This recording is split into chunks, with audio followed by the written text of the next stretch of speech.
जिस यादव समाज से आते हैं उसके लगभग 5-6 प्रत्याशी मैदान में हैं, तो लड्डू यादव अपने आप को कहाँ देखते हैं 5-6 प्रत्याशियों के बीच? एक सवाल लड्डू जी बताइए, आप बोरिया बिस्तर बांध के घर कब जा रहे हैं? हाल के दिनों में एमएलसी चुनाव हुआ है ना है, एक यादव कैंडिडेट को मिलकर ही लोगों को हरवाने का काम किया। ये लोग यादव समाज के नेता बनते चलते हैं कि हम यादव समाज के सर्वश्रेष्ठ नेता हैं आरा शहर के। कुछ विरोधी भी कह रहे हैं कि बे वो तो गुंडा है, क्रिमिनल, जेल गया है, क्या चुनाव लड़ेगा? लूटे नहीं ना भैया हम किसी को। कोई एक भी व्यक्ति बताया कि किसी को हमने लूटने का काम किया है कि ठगने का काम किया है? जेल गया है तो जेल गया है, तो जेल कौन नहीं जाता है? रात के अंधेरिया में काम हो रहा है। अभी आज के डेट में देखते होंगे आचार संहिता में कहीं काम होता है? लूटा हुआ रुपया का अभी काम हो रहा है, रात के लुका के काम हो रहा है। कई को यादव को लड़के को आप काम देते हैं? आपके आने के बाद का नगर निगम में केवल यादव को लड़कों को काम मिलेगी। नमस्कार, आप देख रहे हैं आरा न्यूज, मैं हूँ हिमांशु। आप सबों को मालूम होगा कि बिहार के नगर निकाय के चुनाव पर हाई कोर्ट ने रोक लगा दी है। बिहार सरकार हाई कोर्ट के इस फैसले के खिलाफ सुप्रीम कोर्ट में एक याचिका दायर कर दी है और अब देखना है कि सुप्रीम कोर्ट का निर्णय कब आता है और राज्य निर्वाचन आयोग नगर निकाय का चुनाव कब कराती है। इसी बीच सभी प्रत्याशियों को मौका मिल गया है कि दशहरा जैसे पर्व में कुछ प्रत्याशी जनसंपर्क अभियान नहीं कर पाए थे, अपने लोगों से नहीं मिल पाए थे, उन लोगों के लिए एक ऑक्सीजन मिल गया है चुनाव का डेट एक्सटेंड करके कि ये लोग सभी लोगों से मिलने लगातार जनसंपर्क अभियान भी कर रहे हैं। इसी बीच हमारे साथ एक और मेयर प्रत्याशी के पति अविनाश उर्फ लड्डू यादव जी हैं। आइए इनसे हम बात करते हैं और जानना चाहते हैं कि इनकी जनसंपर्क अभियान कैसी चल रही है। तो लड्डू जी, कैसी चल रही है जनसंपर्क अभियान? पहले आपको और आपके दर्शकों को मेरा सादर प्रणाम है। मेरा जनसंपर्क अभियान पहले भी चल रहा था, अब भी चलेगा और चलेगा भी। एक सवाल लड्डू जी बताइए, आप बोरिया बिस्तर बांध के घर कब जा रहे हैं?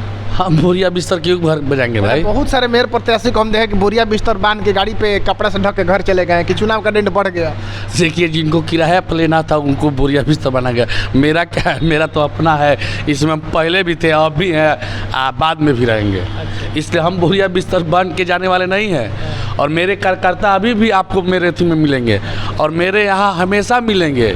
इसलिए हम बोरिया बिस्तर बांध के जाने वालों में से प्रत्याशी। आप यहीं पे डटे रहेंगे? हम डटे रहेंगे, चाहे चुनाव कभी भी हो, साल भर बाद क्यों नहीं हो, तभी हम मैदान में ही रहेंगे। जो भी लोग वोट देने जाएंगे उनके मन में एक सवाल रहेगा कि हम जिसको वोट दे रहे हैं, जिसको मतलब सोनी देवी को अगर हम उम्मीदवार चुनते हैं मेयर के रूप में, तो सोनी देवी की क्या क्वालिफिकेशन है, सोनी देवी क्या शिक्षित है? सबसे बड़ी सवाल यही है। सोनी कुमारी के जो है मेरी पत्नी है, वो MA की है, पॉलिटिकल साइंस है।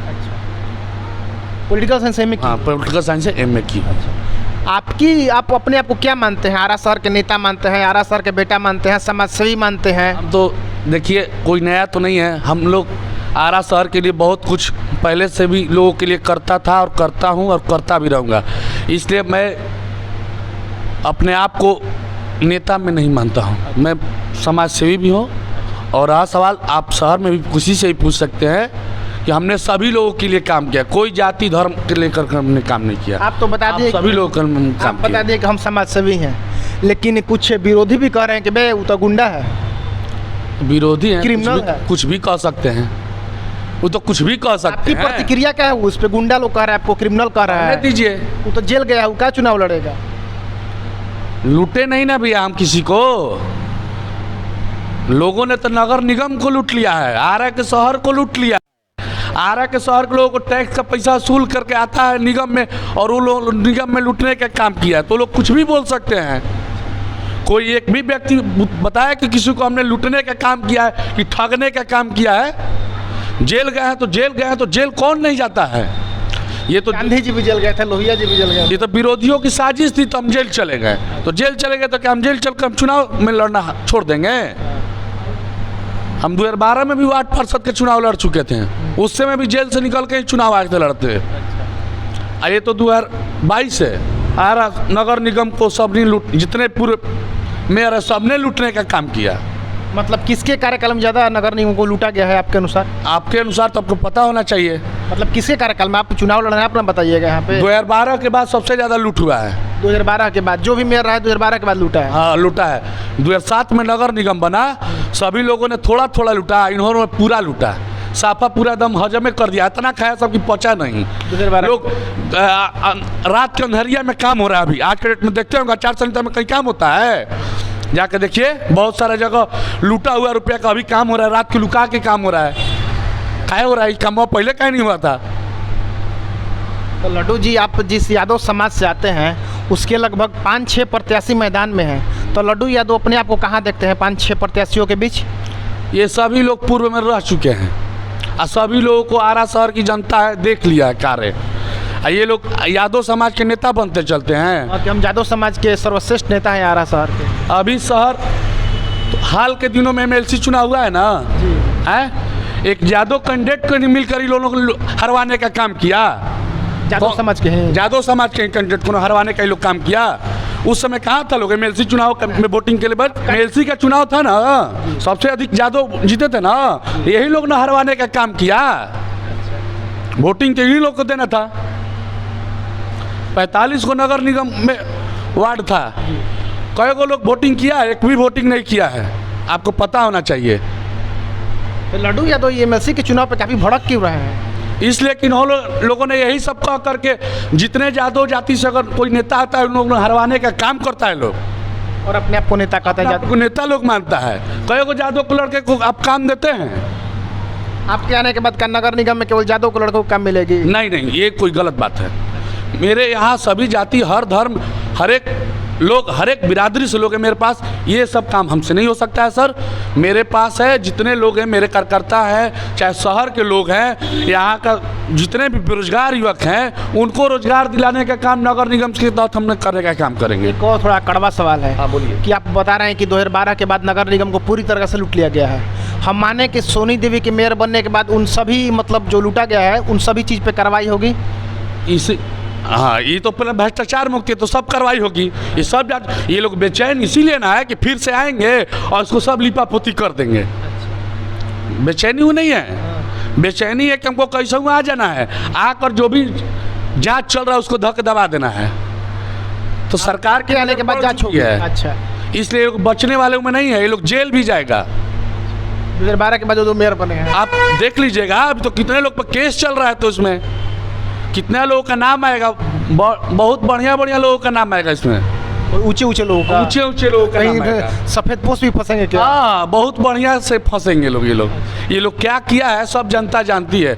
नहीं तो आधा शहर डूब जाती है, 1 घंटा पानी होगा आधा शहर डूब जाती है, नदी बन जाता है। लड्डू जी, जब से चुनाव का डेट एक्सटेंड हुआ है तो सत्तादल मतलब महागठबंधन भाजपा पर आरोप लगा रही है, भाजपा जदयू पर आरोप लगा रही है, तो आप भी एक पार्टी के नेता हैं, कैसे देखते हैं इस सभी प्रक्रिया को आप? देखिए, ये तो सारा असर निर्वाचन आयोग पे जाता है। ये निर्वाचन आयोग को इस चुनाव में कराने से पहले ये चीज़ जान लेना चाहिए था कि उसको क्या क्या चाहिए, जो कमी बेसी है उसको पहले जान लेना चाहिए था, तब जाकर निर्वाचन आयोग को चुनाव कर। ये सरकार क्या कर सकती है, वो सरकार के आरोप प्रत्यारोप लगाने का अब दौर नहीं रह गया है।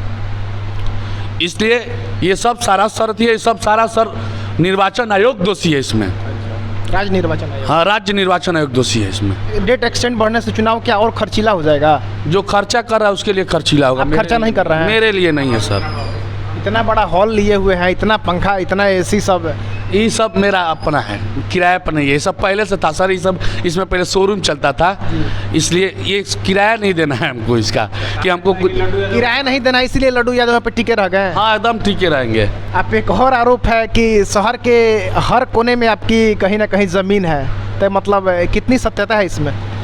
सर, जितना भी ज़मीन है हमने चुनाव आयोग को रिपोर्ट अपना दे दिया है, ये आप लोग देख लीजिएगा। जितना ज़मीन मेरे नाम से है सब हमने रिपोर्ट दे दिया है चुनाव आयोग को। कोई छुपाने का काम नहीं किया है। कोई मतलब सोनी देवी के मेयर बनने के बाद कोई 2 प्राथमिकता जो पहले काम होगा? सबसे पहले चंदवा मोड़ से गांगी तक जितना डाउटफुल नाला है उसको उड़ाई का काम करेंगे। और ये लोग जो साल के 4 महीने डूबे रहते हैं, इनको पहले वो समस्या से निजात दिलाने का काम करेंगे। लड्डू जी, आप आरा शहर की जनता जनार्दन से क्या अपील करना चाहते हैं? मैं जनता जनार्दन से यही अपील करना चाहता हूँ कि यही चुनाव में आप लोग सभी लोगों को देखिएगा, कौन यहाँ रहेगा, कौन हवाई चला जाएगा। आपका शहर का बेटा आपके शहर में ही रहेगा और आपके साथ खड़ा रहेगा। इसलिए मेरी जनता से अपील है, नई सोच और युवा जोश के साथ मतदान जरूर करें। मेरी पत्नी सोनी कुमार को अवश्य जिताने का कार्य करें। अब तक आप सुन रहे थे लड्डू यादव जी को, जिन्होंने सभी मुद्दों पर, विरोधी की मुद्दा हो या फिर कहीं किसी और की जो उठाई गई टॉपिक हो, सारे मुद्दों पर अपनी बेबाकी से राय रखी। और वीडियो में बने रहने के लिए बहुत बहुत धन्यवाद। अगले एपिसोड में किसी और शख्सियत के साथ हम मिलेंगे। धन्यवाद।